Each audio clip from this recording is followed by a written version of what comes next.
Hey guys, it's Justin, aka Hambone, just here to let you know a couple of things that we have going on with the channel. One, we have a Patreon. If you can and want to support us, you can do that. Little as $1. You can join the Discord. We also have a merch store where you can get some cool shirts, mugs, and stuff with all of our different shows and labels on there. And thank you for all of our supporters that have already been there with us.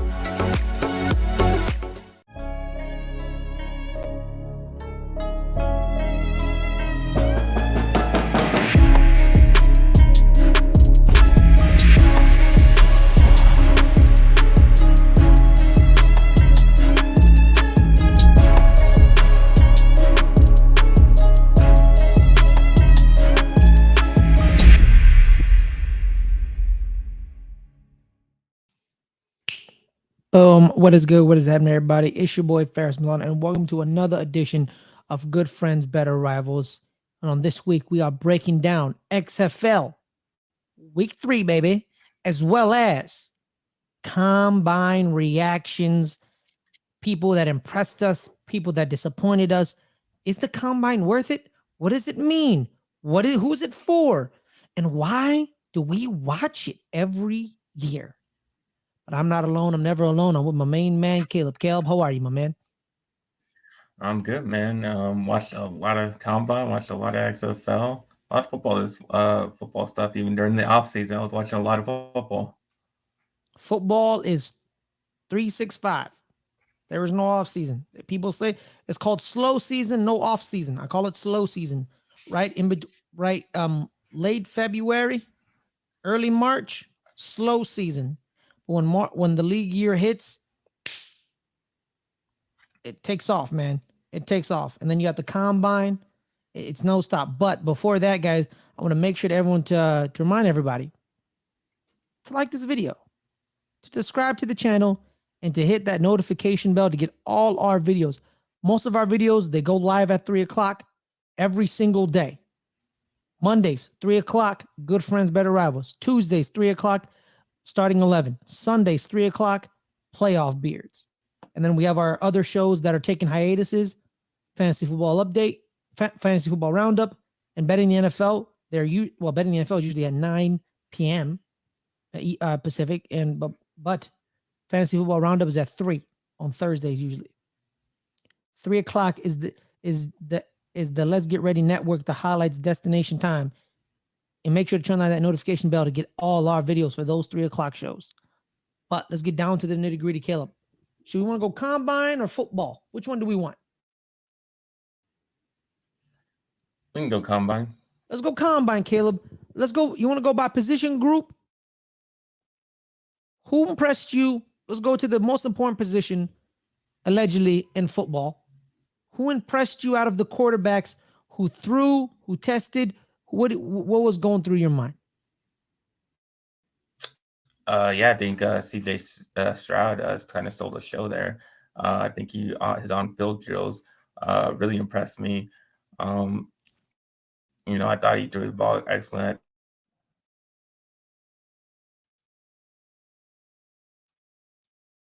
I thought the deep ball going into the draft maybe even more than Bryce Young at this point, because Bryce Young did not do anything. All he did was measure up short, which What was that? Caleb. Oh, Caleb. Oh, no, Caleb. Caleb, you there? Bye-bye, you're breaking up for me. You there?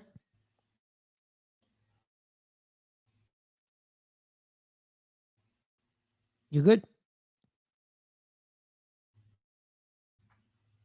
Can you hear me? Yeah, I can hear you. You were just breaking up a little earlier. You're breaking up a little. Continue talking. Okay, yeah. Continue talking. Yeah, like I said, I don't think Bryce Young did himself any favors. I think CJ Stroud kind of maybe even went past him, depending on how you're looking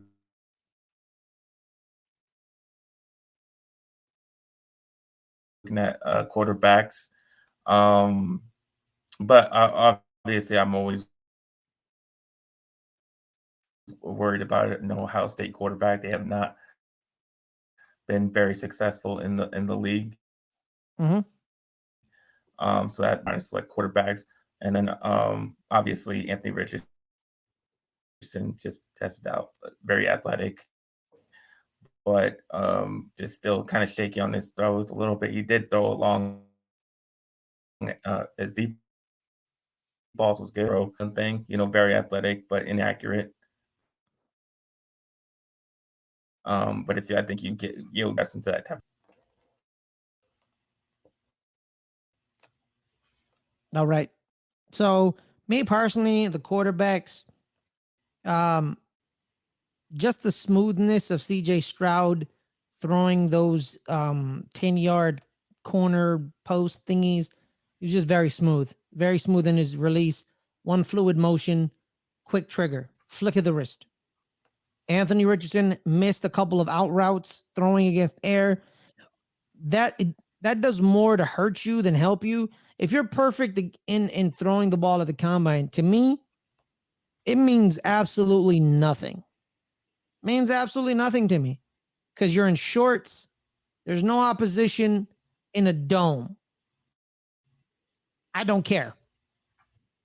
You want to know who looked good throwing the ball in shorts in a dome against air, Caleb?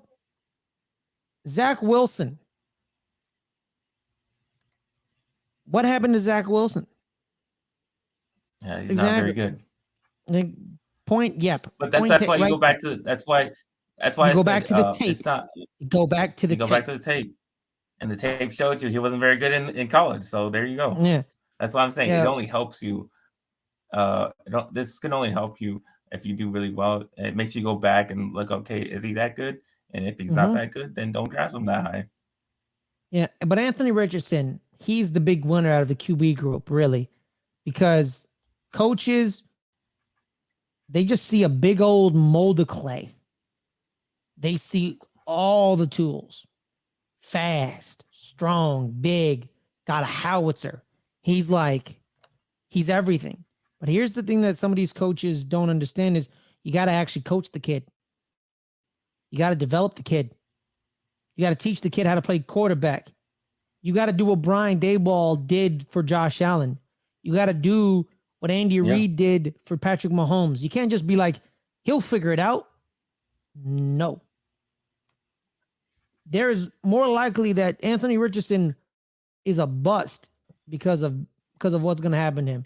Because everyone knows what he is right now. Like, if someone says, we never saw this coming, we're literally telling you it's going to come if you don't give him proper coaching. We're literally telling you right now. If you don't give him proper coaching, he's not going to pan out. We're telling everyone. Everyone is getting the same point.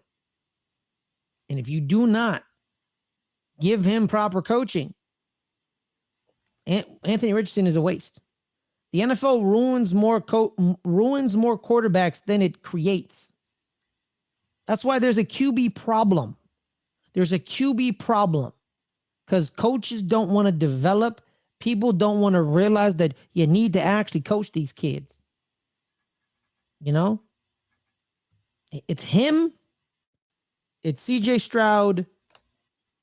It's Bryce Young. Bryce Young basically just said to every NFL team, basically told them, this is what he did. This is what he said. He said, go watch the tape, dog. Go watch the tape. You don't need me to throw against air. I'm not doing that. Go watch the tape. Go do your job. You know, some people are mad that he didn't do the combine, you know, but they're not going to be mad for long because they're just going to watch the tape. Bryce Young's basically said, go watch the tape, dog. That's really how you're going to draft me. You don't care that I'm throwing against air. No one cares that CJ Stroud hit a perfect route for a wide open wide receiver against air. They're going to go watch the tape. So Bryce Young basically said, I'm not doing this dog and pony show.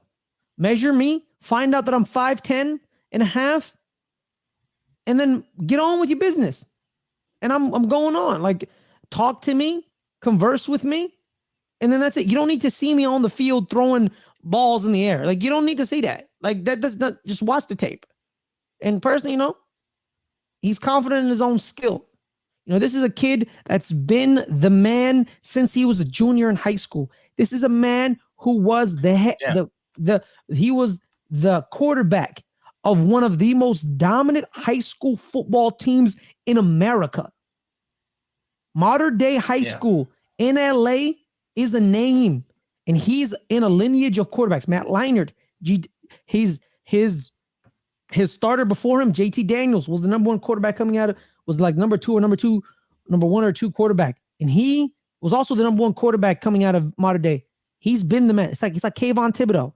He's been the man since high school. Bryce Young's been the man since high school. And he went to Alabama and said, I'm going to be the man there. And he was.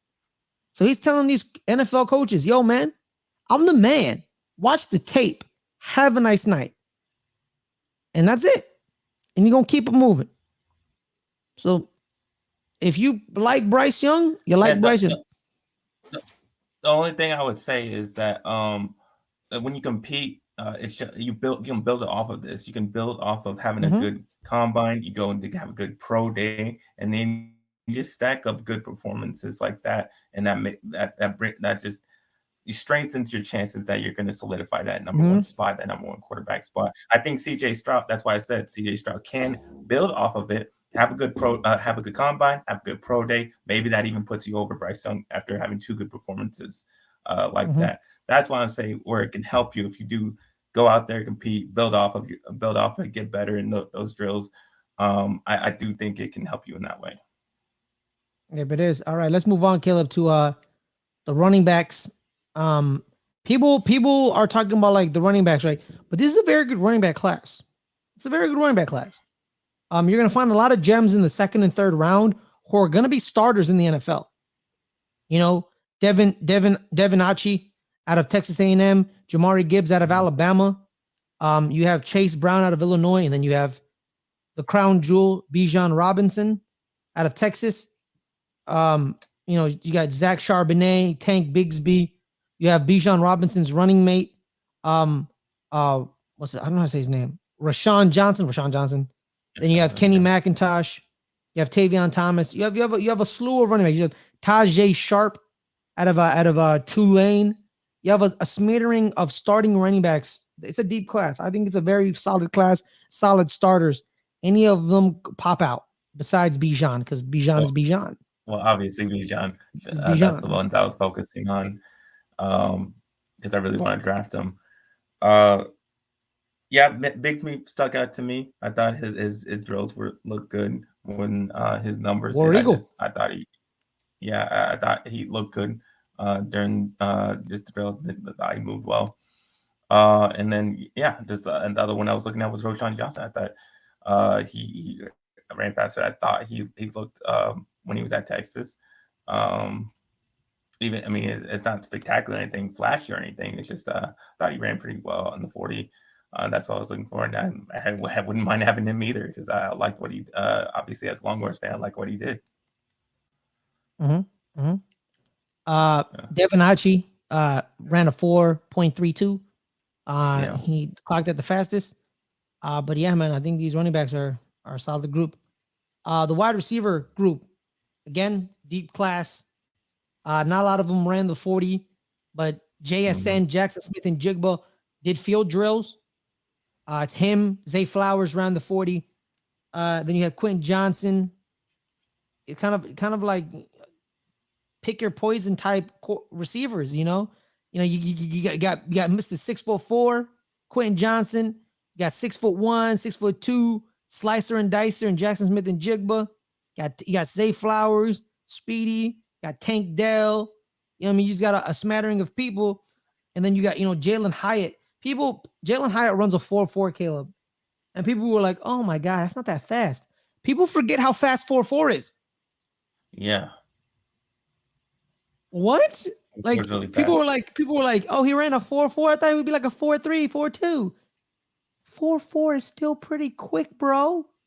And he has speed in game as well. His game speed is pretty fast. So you have Jalen Hyatt as well. Like it just blew my mind that some of these people were like, yeah, I don't think they was that fast, man. I was like, what are you talking about? Shut up. How did the receivers look for you, Gil? I don't know. To me, this one's a little mixed bag. There was a group that kind of ran slow. I think it was like the first group that was like kind of slow. Then the second group came out. They ran a lot faster. That was all the 4.3s that came out. I don't know about this class. I don't think this is that great of a receiver class. I don't think they're going to go too high. I Jordan don't see Addison ran a anybody. 4.49. It's pretty bad. I don't really see anybody going top 10 as a receiver out of this group. To be honest with you, like I said, it wasn't. I mean, yeah, there's some fast guys, but out of all of them, I'm just not that impressed with them. We'll see. We'll see. I mean, see if they do better on their pro days and they have better numbers. But I'm not too excited about this receiver class. Yeah, a lot of disappointments. Keyshawn Boutte, he ran a 4.5. People were like, "Ooh." They also had like a not a very good broad jump, not a very good vertical. So he was kind of you can lose steam at the combine if you don't test out physically, especially for wide receivers in the broad jump and the 40-yard dash and the splits. People look at you a little different. But there's Andre Ayosavas out of Princeton and Tyler Scott. Those two guys are the ones I'm keeping my eye on because I think those are two receivers that the Giants should look at. If they're not going to go receiver in the first round, those are the two I would snatch up in the second round, maybe. Yeah, those two. The one guy that did stick out only because he was the only white dude was Charlie Jones. Charlie Jones. Yeah. So he stuck out. Yeah, Purdue. Charlie Jones. Yeah, Jim. Yeah. Yeah, that's gonna be a theme for me. Yeah, he's fast, man. He's fast, man. Look at that. He was fast. I was like, yeah, he's fast. Was it's he like 4.5, I think? 4.4. 4.4. Yeah, he 4.43. Yeah, he went a 4.43. Yeah, he's faster than Tyler Scott, who people say is fast. People are like, oh, Tyler Scott's fast. But if Charlie Jones out here outrunning him, sweet Jesus. I remember when Troy Apke ran that 4.3, and then Deion was like, damn. And then people were like, Deion, you're shocked. Why are you shocked? You know why I'm shocked. He was a safety. Safety out of Penn State. He was a safety out of Penn State. And then they asked Deion why he was shocked that Troy Apke ran fast. And Deion was like, you know why? I just can't say it on TV. It was something like that. It was hilarious. It was pretty funny. So yeah, man, I'm kind of disappointed in some of these receivers. I'm not gonna lie to you. But some of these receivers did like kind of impress me. Like Jonathan Mingo, he ran a 4.46. I think at 225 pounds. So weight matters. If you can run with heavier weight fast, that's more impressive. Devontre Wicks running a 4.6, that threw me off. That threw me off, man, because he played faster. Well, I don't think he was a burner. I think he was a big guy. But 4.6, I was not expecting 4.6. I'm not gonna lie to you.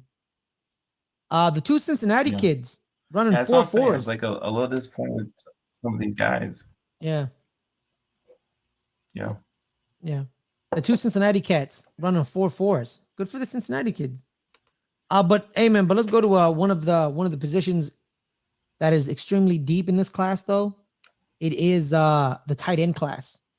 There's a bunch of tight ends. There's Sam Laporta. Yeah. This is what excited me. Yeah. Sam Laporta, Luke Musgrave, Luke Schoonmaker, Darnell Washington, Michael Mayer, Dalton Kincaid, like Will Malloy. We had a bunch of. This is a deep class. There's like 4 to 5 tight ends who can go in the first round. I was literally impressed with all of them. Literally all of them. I think all of them did great. Yeah, but there was one guy that I kept my eye on the entire time. Yeah, like I mean, if we're debating if we should,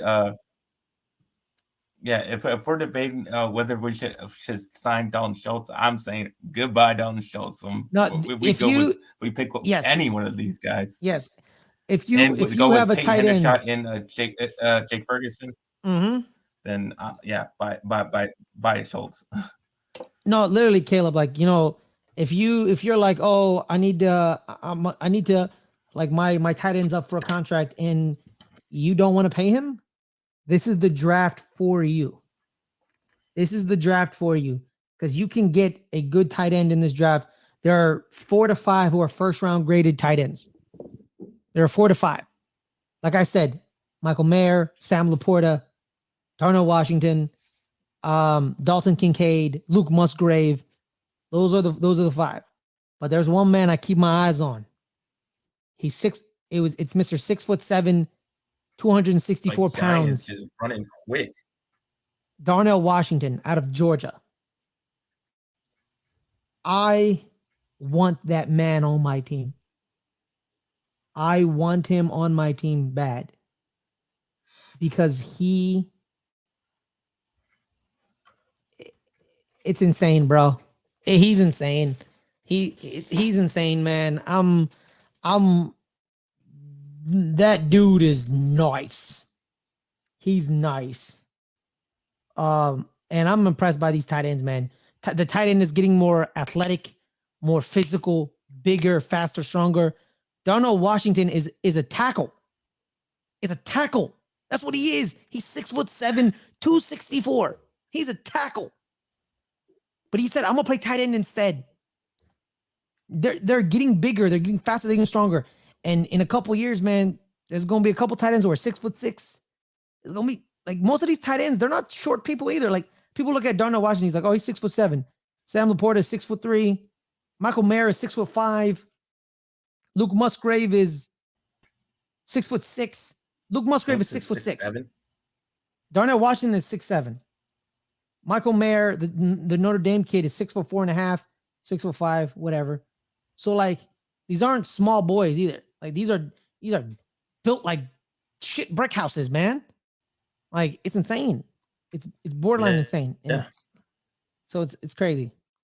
The offensive lineman, honestly, like if you don't want to fast 40 for offensive lineman, I don't really care.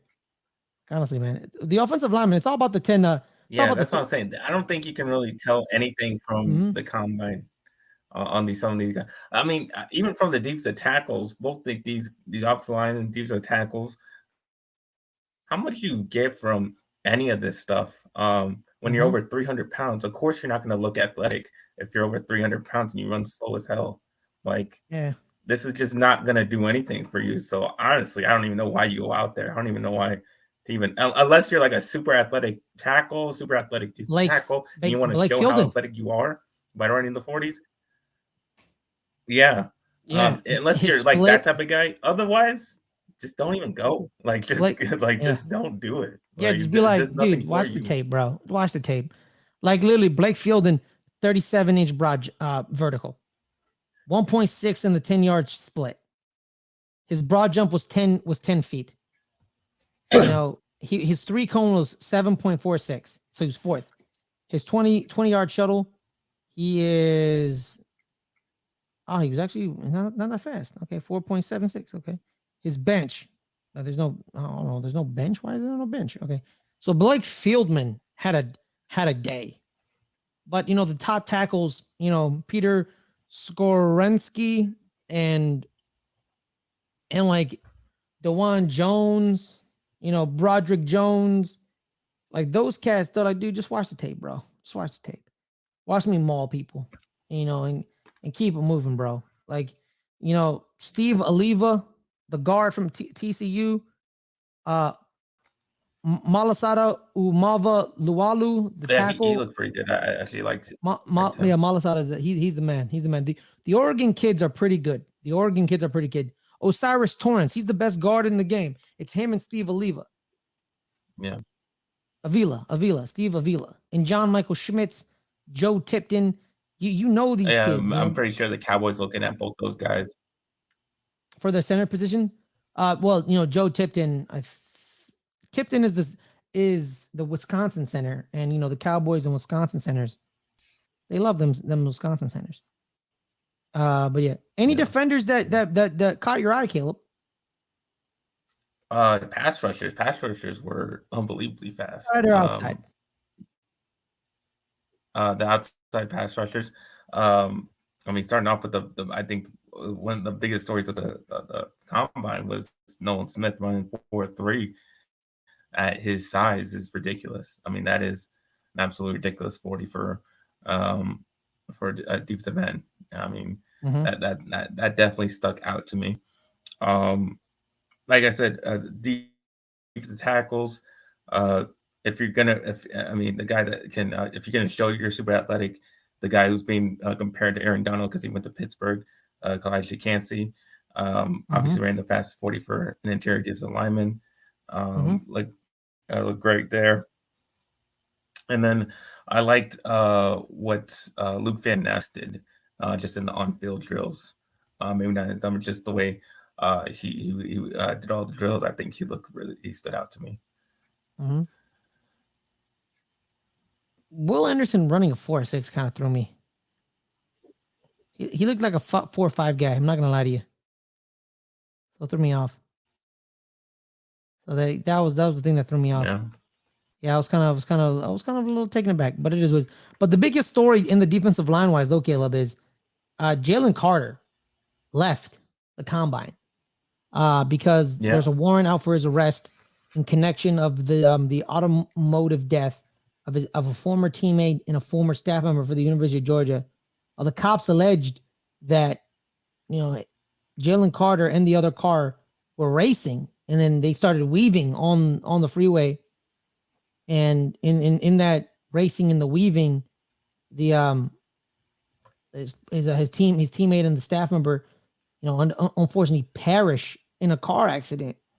And Jalen Carter then had to leave the combine to address it. Then he came back to the combine to address it again to teams that are like saying like, whoa, because again, Jalen Carter, this is a man who's in the running for the first pick in the draft because Chicago, allegedly still want to keep their quarterback, or they don't want to keep their quarterback.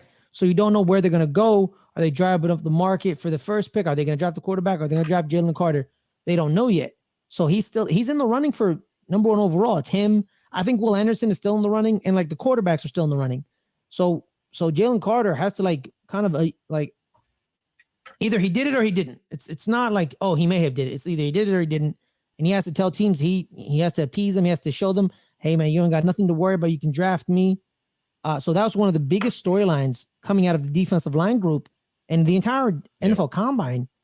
Projected number 1 pick Jalen Carter is implicated in vehicular. You could call it vehicular manslaughter because unfortunately they end up dying. I mean, he wasn't driving the car that killed the dude. He was no, they were racing. Yeah, they were just racing. So it's he had nothing to do with what happened with the other car. Yeah, they were racing, but you can't. It's just a misdemeanor of just driving recklessly. I mean, that's pretty much all it is. I mean, he did a stupid thing. Unfortunately, someone lost their life. Yeah, but you can't really move past. It didn't really. But that wasn't his fault.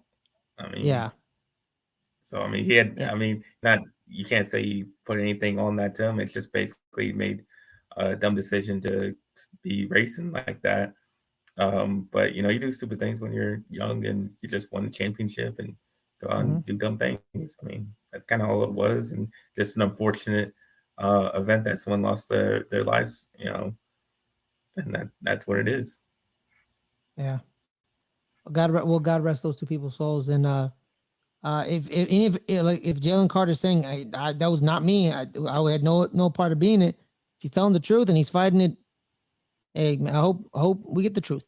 If you're saying no, hope we get the truth. Caleb, these linebackers nowadays, gotta be a little fast, gotta be a little strong. What were you impressed by any of these linebackers? Not particularly. No, like I said, I did mention Luke Van Ness earlier. I think he stood out in the drills, but otherwise, other than that, not really. Nobody had like oh my god type of 40 or anything like that. Mozzie Smith didn't. He didn't even go out there and do the drills. He did do the bench, which he came in first. He did the most bench, 34 reps. He did the most reps for the linebackers. So that's the only thing he did out there. Smith? Who's Mozzie Smith? One of the linebackers that a lot of people are talking about. That didn't. You can't see him. You see a lot of his stats because he did not go out there and he only did the bench. But he did the one thing he did. He definitely showed out because he did the most reps. So we'll have to see what else he does. Oh, the The Michigan kid. Michigan Yeah. kid, yes. The defensive tackle. Yeah. Oh, the defensive tackle. I mean, yeah. Yeah, he plays. Yeah. It's him. You know, in the edges, a lot of them did the bench press. You know, you had Keon White out of Georgia Tech. You had Tyree Wilson, who people think is also in the running for the number 1 pick overall, the Texas Tech edge rusher. You had Mozzie Smith, defensive tackle. So there was that. And honestly, these linebackers, man, I'm really impressed by Owen Papayo. Oh yeah, that's who I was. That's who I forgot Yeah. that had a really good day. Yeah. Yeah. He first in the 40s for the linebackers. Yeah, he looked really good. First in He tested well. pretty good athletically. The linebackers I'm keeping an eye on because the New York Giants need linebackers. Man, shoot, man, draft 3 of these mother lovers, man. Draft 3 of them. I don't care. Draft Owen Pompayo, draft Jack Campbell, draft DeMarvin Overshown. I don't care. Just draft them all. Noah Sewell, Henry Tutuo. Like, just draft them all, man. Give me all the linebackers, bro. Dorian Williams, Ivan Pace Jr. Give me everybody. But Caleb, man, a group that everyone's singing their praises is the cornerback group. How do the cornerbacks look to you? They can run. They can run. Those guys can were run. fast as hell. Man. I see. Let me see, Caleb. Let me see. 1. So 1, 2, 3, 4, 5, 6. 6 4-3 people. 1 4-2 person. Oof. And I have a bunch of 4-4s. And then we finally get to the 4-5s. But I think the 4-5 corners are pretty big corners. No, except this guy. This guy's pretty small. Yeah. So Caleb, man, I'm excited. I'm excited for this class. This showing you the depth of this class, right? Yeah, I'm excited for this. Cowboys need a corner. Obviously, we can probably gonna let go Anthony Brown. I'm not sure what we're doing with Jordan Lewis. So we definitely with a deep class like this that can run like put up these type of numbers. Great. I mean that fits right into what the Cowboys need. And if we get one of them falls to us in the first round, that gets me excited. I would love for that to happen. So yeah, I mean, I'm really liking. I really liked what I saw. I said about this is also the second class I'm looking at. I'm looking at specific corners, man. I'm looking at Dante Banks out of Maryland. Yeah, all these Maryland guys. There was like a bunch of Maryland guys that just running great times, and the receivers, Rakeem Jarrett. Now that Maryland's a hotbed of phenomenal football talent. The problem is most of them leave. So because the University of Maryland isn't as well put together anymore. But Stephon Diggs is from Maryland. Trayvon Diggs is from Maryland. You guys have a Maryland kid. Diggs is from Alabama. No, he's from Maryland, but he's went to school to the University of Alabama. Okay. Yeah. But he's still from Alabama. No, it's not. Okay. Oh, so Caleb, let me tell you. So is Trevor Lawrence from South Carolina? Well, he's from Clemson. No, he's from Georgia, dumbass. That's the point I'm trying to make here. He's from Clemson. Yeah. Where's Justin Fields from? Is he from Georgia? From Ohio State. You're an idiot. All right, I'm done playing games with you. But yeah, no, I'm really impressed by Keely Ringo, Darius Rush, and Christian Gonzo Gonzalez. I've been watching Gonzo since he stepped foot at the University of Oregon. I also watched him a little bit when he was at the University of Colorado. I was impressed by him, but I didn't really watch the University of Colorado because University of Colorado, who watches University of Colorado football? I'm sorry. You stunk. Well, they will now. No, I still won't watch it. They still stuck. Gonzo running 4.3 is pretty impressive in my opinion. Kenny Dillinger, the former offensive coordinator of the University of Oregon, now the head coach of the University of Arizona State University, had a rule in practice.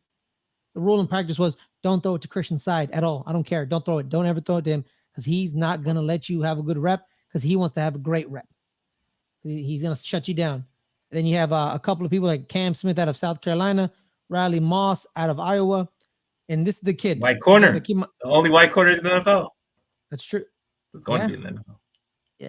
Hey, man, I'll say this, man. The New York Giants have a very, very successful history with white corners. Because the last great white corner. If you saw the broadcast, it was hilarious because they said Charles Davis was so adamant about saying, no, I'm not going to do it. I'm not going to make the comparison because he doesn't look like him. He doesn't match up with him. So I'm not going to make the comparison of Jason Sehorn.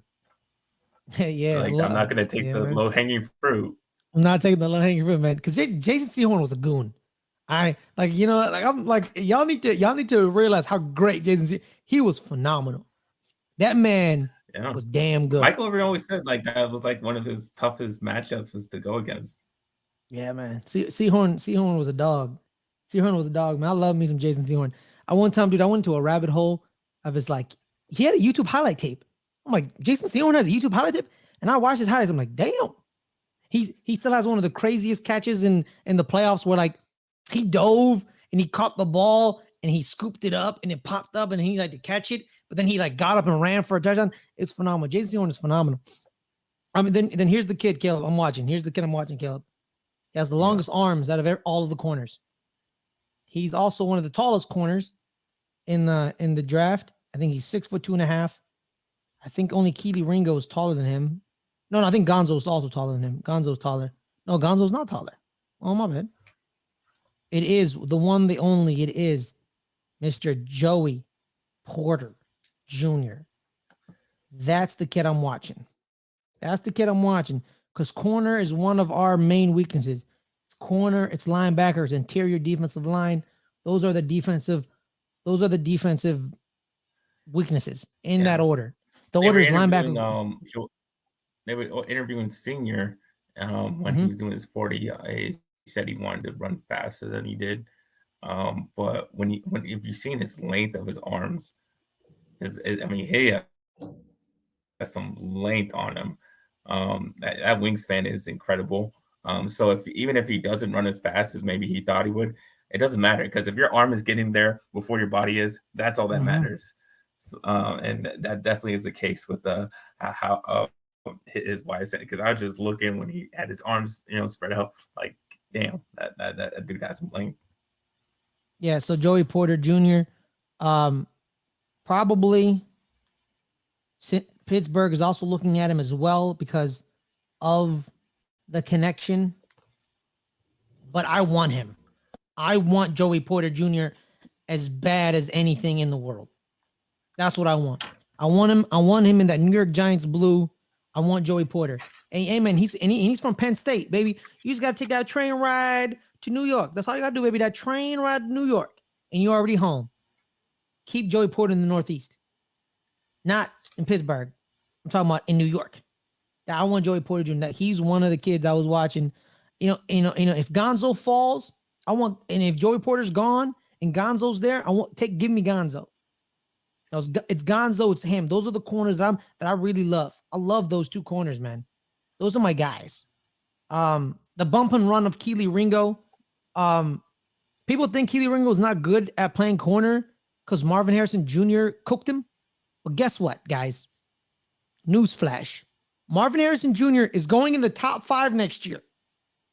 He's going to be the first receiver taken. Marvin Harrison Jr. is special because he's bigger than his father, he's faster than his father, and he runs routes just like his father. So guess what? You're getting Marvin Harrison 2.0. And if I tell you, do you want Marvin Harrison 2.0, Caleb? What are you going to say? I absolutely do. Exactly. No offense to Keely Ringo. Keely Ringo is a great prospect. He was a phenomenal player at Georgia, but you're against Marvin Harrison 2.0. You're not going to win. I'm sorry. You're not going to win. So that game where he kind of got cooked,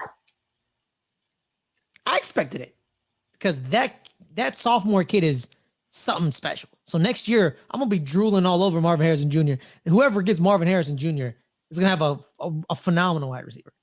If it's Indianapolis, I'm going to lose my mind. If it's Indianapolis, that's going to be crazy. That's going to be wild.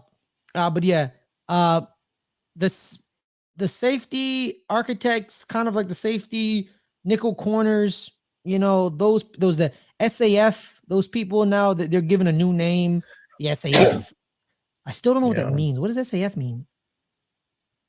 I feel like I've safety, but what the hell does the AF mean? What are you talking about? It's just short for safety. Really? Oh, yeah. Strong safety. Oh, safety. Oh, why don't you just put an S? Just short for safety. Yeah, but why don't you just put S? What's wrong with just putting I S? don't know. Yeah, Didn't feel like it. Football people making it more complicated. Anyone that popped out of your mind, Caleb? Not really. I didn't really notice the safeties that much. Nobody really popped out. That's not really, honestly. Hey man, Trey Dean and Rashard Torrance II, Trey Dean III ran 4.7s. People were like, "Whoa, that's not good." Yeah, As a safety, as I a said, lot. that not really too much athleticness going on with Mhm. the safeties there. So yeah, didn't really see too much out there from the safeties. And you have this the Illinois kid, Sidney Brown, another Illinois kid, corner Devin Witherspoon. He's another corner that I'm also watching. But I think Witherspoon and Gonzo are going to be gone before 25. Well, it depends on how the kind of the board breaks. Kind of. All right. But Caleb, now let's move on to actual football instead of men in tights. It is XFL Week 3 breakdown. Caleb, take me through. The Seattle Sea Dragons beat the Vegas Vipers on a last minute touchdown pass Josh Gordon. by your favorite quarterback ever, Mr. Ben DiNucci. The Nooch beats Vegas. Caleb, your initial thoughts, Caleb? DiNucci has played the best out of any quarterback so far in the XFL. I think he leads the league in yards. He played pretty awesome this game. He was 29-37, 377 yards, four touchdowns, just one pick. He's been playing great. He's been playing great the first two games. Obviously kind of shake it the second half, but this time he played a whole complete great game. And yeah, we had the lead on him.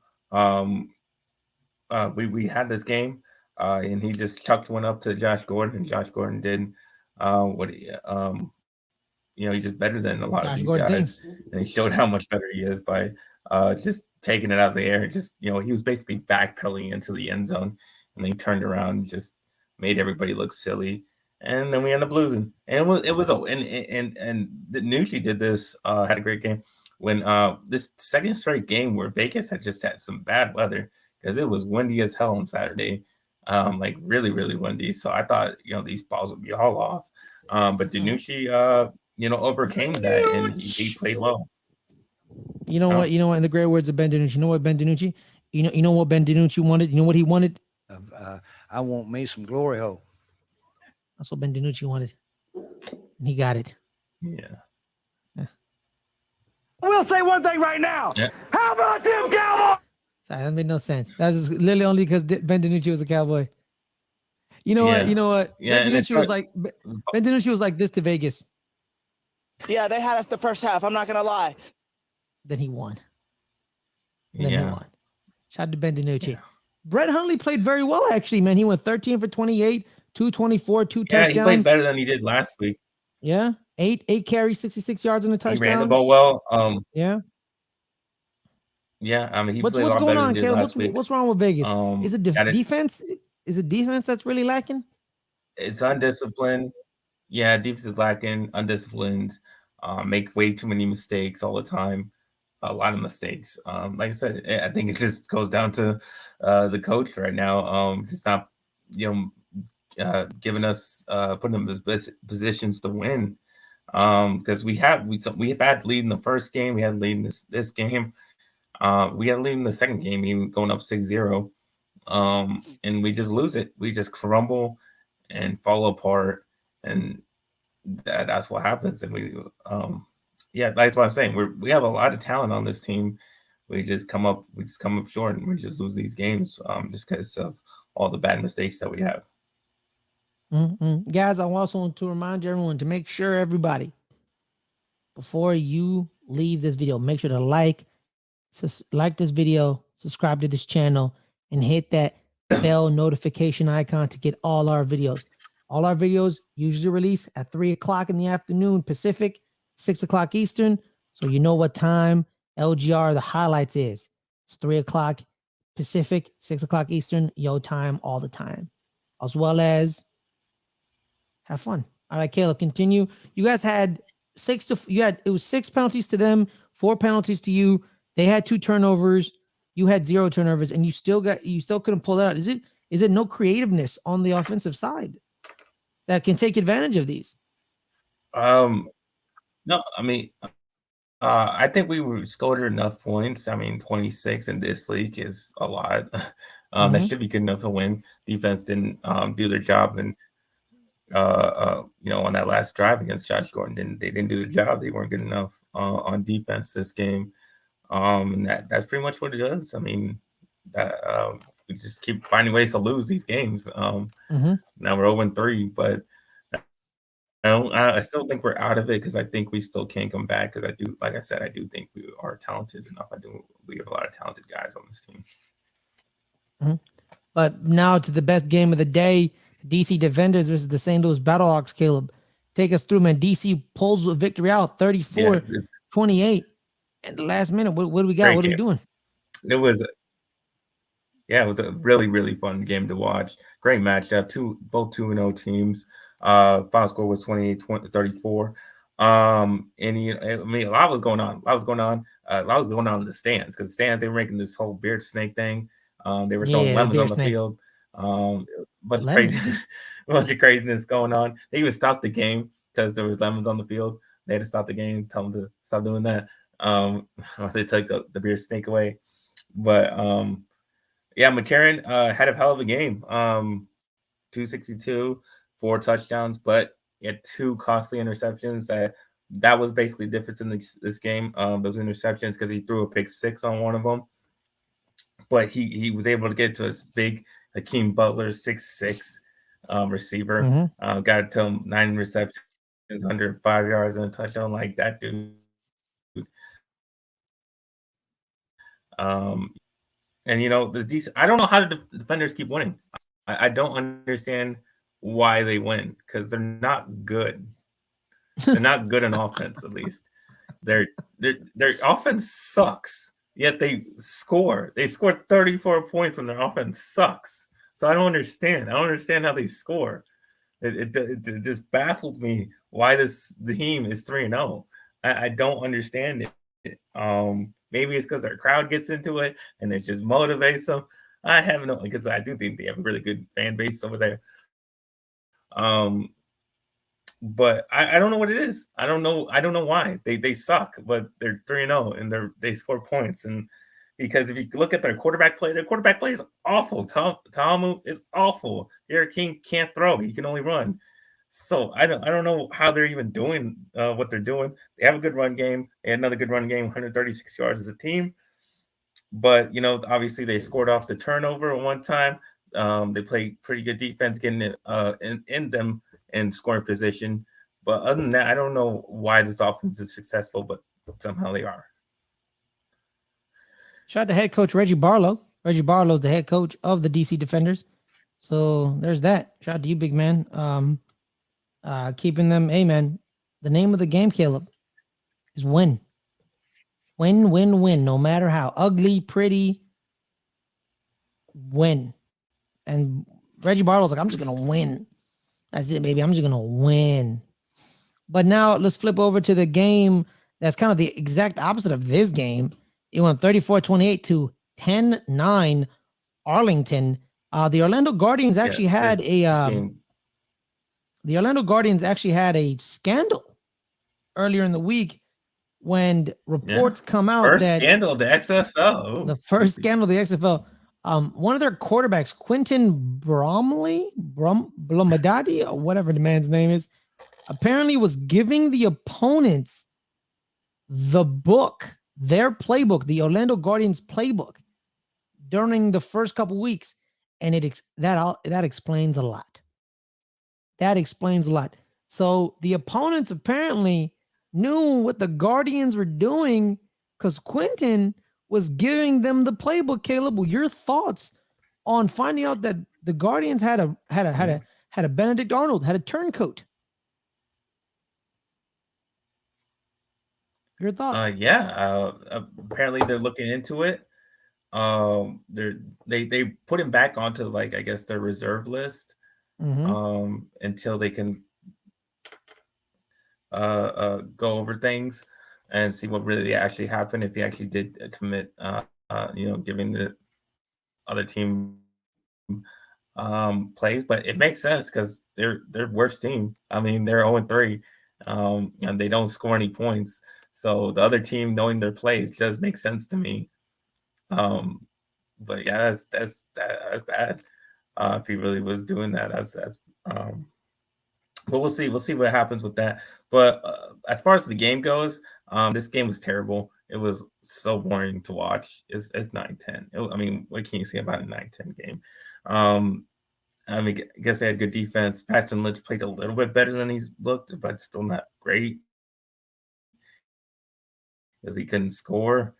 The Renegades, benched Plitt for Kyle Sloter, who played in I think he's played in all these leagues, like the AAF and the USFL and all those. I think he was a New York Giant at one moment. He threw out there. He was playing extremely conservative. Oh, there you go. He was playing really conservative. He wasn't trying to make any mistakes, and he just kind of did enough. Did not try to turn the ball over. The Renegades, did the opposite of them. They turned the ball over, and they got 2 turnovers, and that was pretty much how they scored their 10 points. But otherwise, boring game, low scoring, and that was that. Yeah. I just want to shout out Kelvin Taylor, Fred Taylor's son, former University of Florida running back. It's on the Orlando Guardian. Shout out to you. And shout out to also Cody Latimer, former New York Giant, and Charleston Rambo. Shout out to you, Charleston Rambo.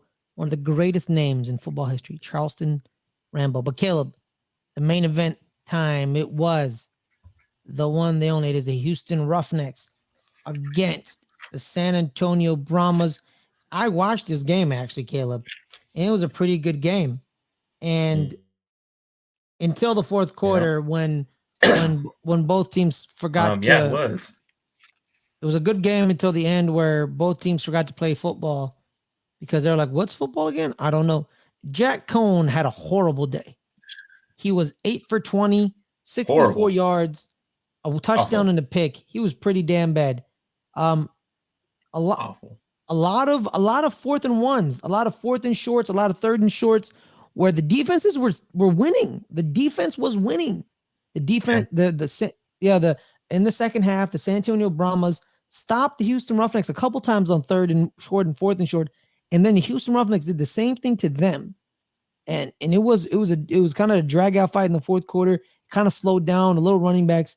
Max Borghi got lit up on a swing play. Here's the thing, man. Every time I see that play, but he also laid out some hits too on one of the plays. Like he was stiff on a dude, knocked the guy over. But yeah, they were hitting hard. This was a tough game, man. This was a tough game. Of hard hits. My thing is this too, man. Like Brandon Silvers needs to protect his players a little bit better. Tom Brady once had someone asked him about the defenders and protecting players. He's like, yeah, man, I think you're punishing defense for mistakes by a quarterback because quarterback shouldn't throw to certain spots because the defender is going to kill your offensive player. And there were moments where Brandon Silver was just throwing the ball, not caring for his teammates' well-being, and the defender came and laid down the wood and it whacked him a couple of times.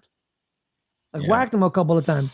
And you need to play better. Brandon Silvers had a good game. He had 24 to 35, 278, and he had 3 touchdowns. And then Cole McDonald came in for a couple of short yardage packages.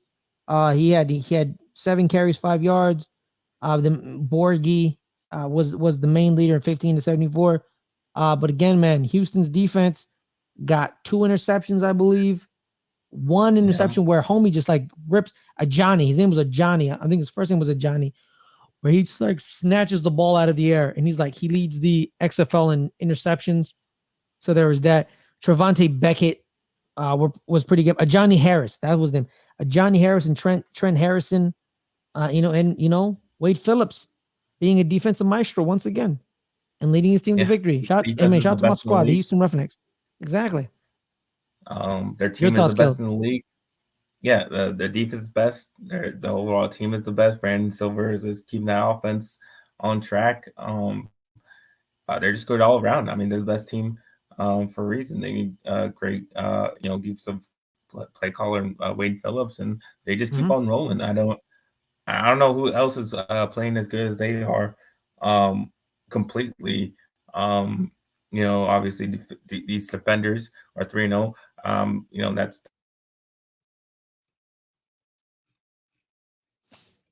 That's going to be an anticipated, but overall, Houston as a team is the best in the league right now. Absolutely, man. I think that defenders. Let me check the schedule. Let me see when the defenders and them face each other. All right, so week 4, Houston's against the Guardians. Then Houston against Seattle. Boom, right here. Week 6, Houston against the defenders. On the road, actually. So there's that. So that's going to be a great game. That's going to be a great game.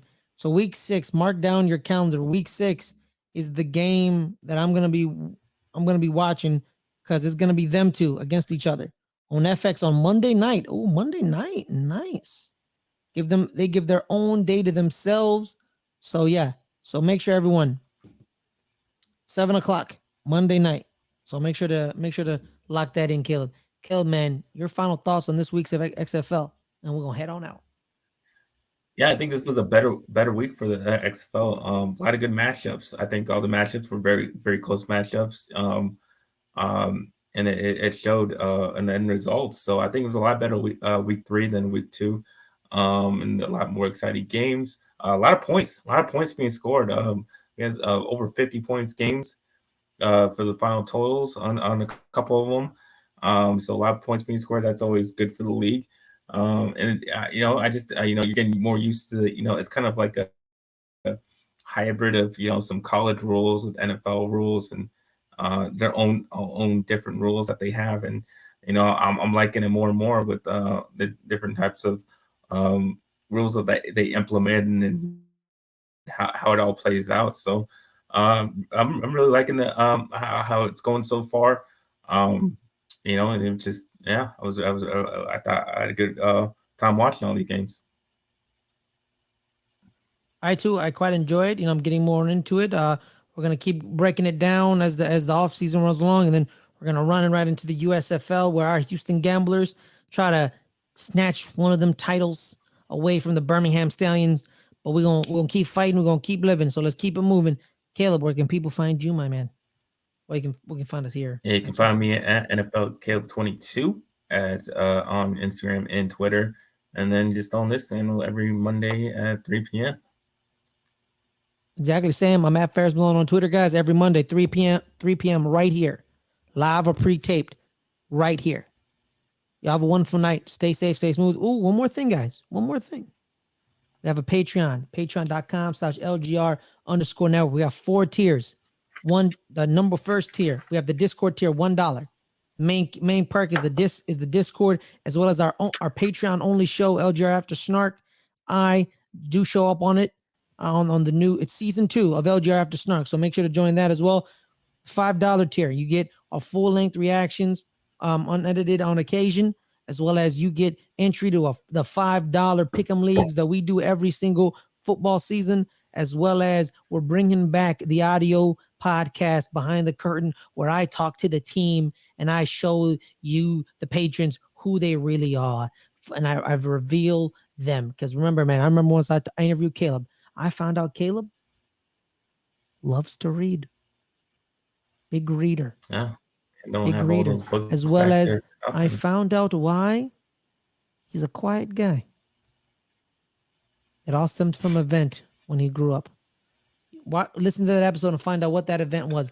As well as on the $10 tier, it is our family tier. We watch we react and watch the shows with our LGR family, our patrons. We watch the new shows coming out. We're watching The Last of Us with each other. We're watching The Mandalorian. We're watching, you name it, we'll watch it, man. We watch everything together. We got a family, as well as it is our fantasy football tier. You get automatic entry to our fantasy football league.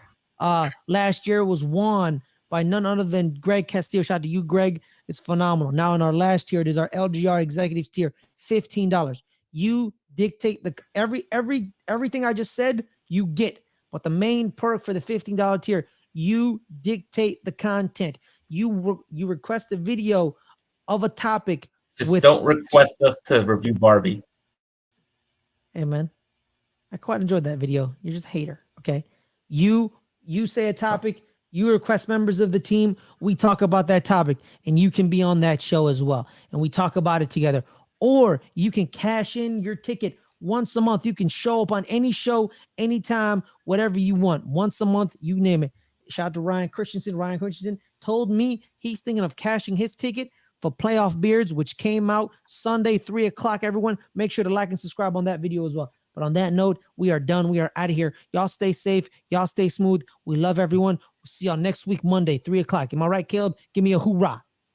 Yeah.